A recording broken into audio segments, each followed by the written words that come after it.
네, 리포트 비하인드입니다. 오늘 이 시간에는 최근 유상증자 이슈로 주가가 변동성을 보이고 있는 기업이죠. 삼성 SDI와 미국 제철소 투자로 뜨겁게 주목을 받았던 현대제철 두 기업 살펴보도록 하겠습니다. DB금융투자 안희수 연구원 나와 계십니다. 어서 오십시오. 네. 일단 삼성 SDI부터 볼까요? 유상증자 이슈가 이제 크게 주목받고 있는데 시기를 좀 당긴 것 같아요. 예, 이슈부터 체크해 주시죠. 네.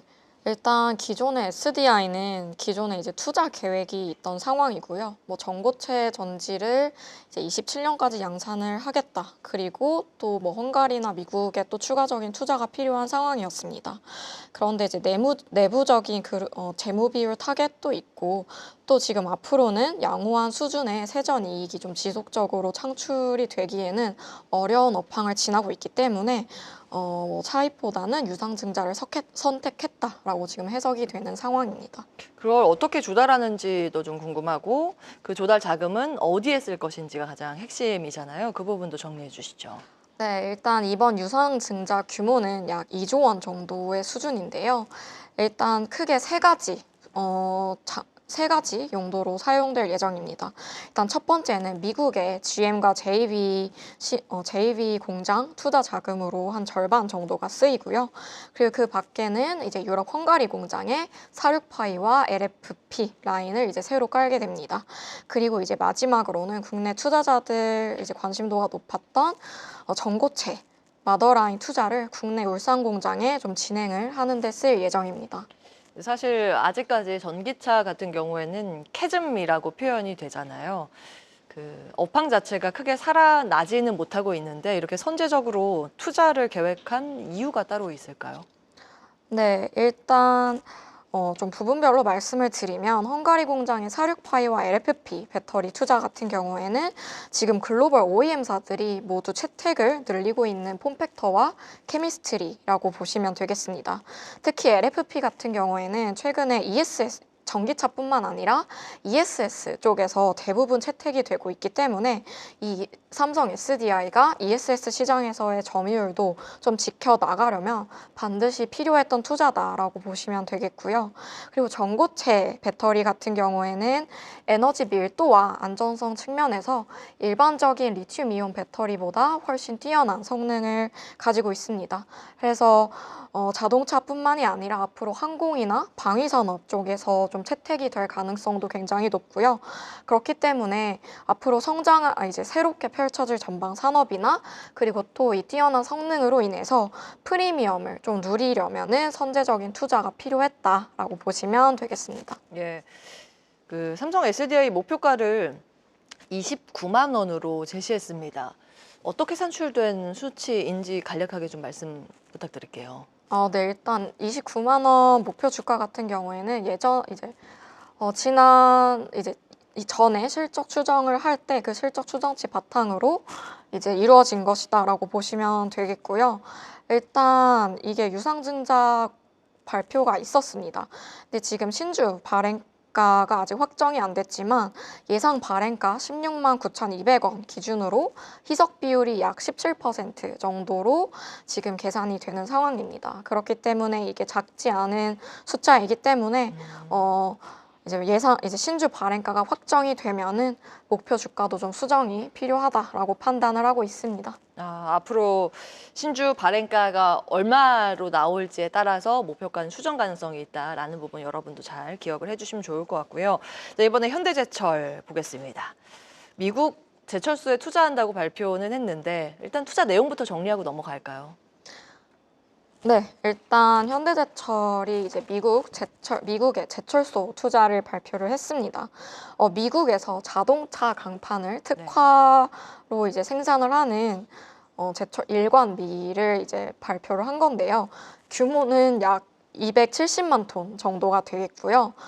열연과 냉연 도금 판재류 중심으로 생산이 될 것이고 또 이제 특별한 점은 직접 환원철에서 전기로까지 쭉 이어지는 일관밀로 계획을 하고 있습니다. 네, 그 전기로 자동차 강판을 생산해도 품질이랑 비용 경쟁력이 가능할까요? 네, 일단 일반적으로 전기로로 생산을 한다라고 하면은 품질이 좀 낮은 철강 제품이 생산이 된다라는 인식이 있는데요.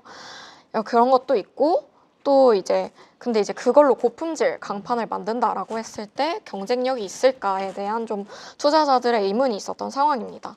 그런데 이제 설명을 드리면 지금 이번 제철소 투자 같은 경우에는 한 사이트에서 원료에서 최종 제품까지 쭉 이어지는 그런 구성으로 계획이 되어 있습니다. 그렇기 때문에 타 전기로사와 달리 좀 물류비 측면에서 절감이 가능을 하겠고요. 또 이제 핫차징을 통해서 에너지 세이빙도 계획 중이다라고 보시면 되겠습니다.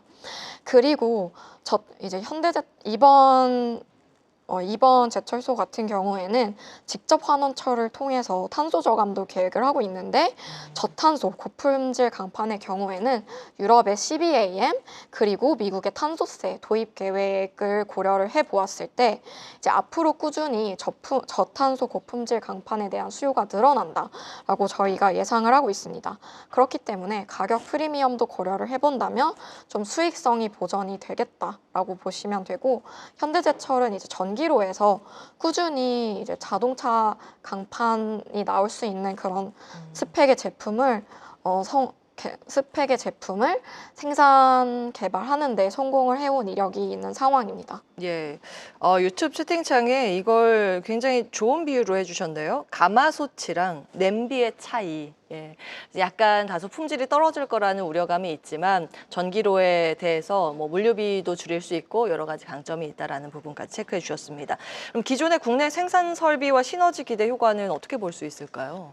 네, 일단 국내 생산 설비와 시너지 같은 경우에는 일단 북미 현지 진출을 통해서 북미 고객사들의 고품질 차강판 판매가 늘어나다 보면 자연스럽게 현대제철 브랜드의 인지도와 가치가 올라갈 수 있다라고 생각이 들고 또 이제 국내에 있는 이제 공장에서는 일반적으로 자동차 강판이 100% 다 전기로해서 생산을 하기는 어렵습니다.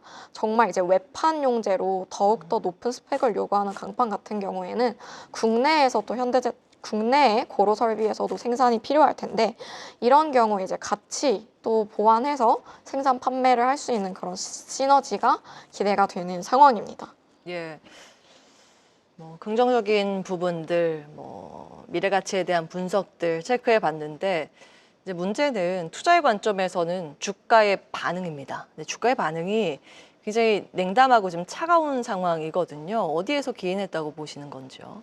네, 일단 제철소 투자 발표 이후 주가 하락세는 자금 부담에 대한 우려가 좀 반영되었다라고 해석을 하고 있습니다.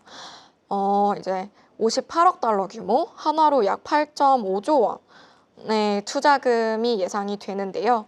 자기 자본과 차입을 5대5 비율로 계획을 하고 있고 또 자기 자본 중에서는 과반 이상을 현대제철 포함한 그룹사가 참여를 할 계획입니다. 근데 이제 현대제철이 얼만큼 지분을 참여하느냐에 따라서 그리고 또 차입 같은 경우에는 그 주체가 누가 되느냐에 따라서 이제 현대제철의 재무 구조에 부담이 좀 달라지게 됩니다. 그렇기 때문에 그 재무 구조를 어떻게 가져갈지에 대해서 좀 시장의 불확실성이 해소될 필요가 있겠습니다. 그러면은 주가의 앞으로의 방향성은 어떻게, 뭐 말씀하신 것처럼 불확실성 남아 있지만 어떻게 좀 설정을 하고 보는 게 합리적일까요? 네, 일단 개인적인 의견을 말씀을 드리면 최근에 현대제철을 비롯한 철강 섹터의 주가 흐름이 좀 긍정적이었는데요. 왜냐하면 이제 중국 철강 감산 기대감도 좀 있었고 우크라이나 종전 기대감으로 인해서 철강 수요가 뭐 늘어나고 수급이 개선되는 게 아니냐라는 기대감들이 좀 있었습니다. 이런 상황이 좀 최근에 좀 마무리가 되고 있는데 이제 앞으로 1분기 실적 발표를 앞두고 국내 철강사들의 실적 부진이 지속되고 또 현대제철 같은 경우에는 이번 투자건에 있어서 재무구조 불확실성이 해소되기 전까지는 좀 주가가 횡보세가 이어지지 않을까라고 생각을 하고 있습니다. 예, 여기까지 하겠습니다. 계속해서 다양한 경제 이슈를 알고 싶다면 구독과 좋아요, 알림 설정 부탁드립니다. AI 캐스터 권미정이었습니다.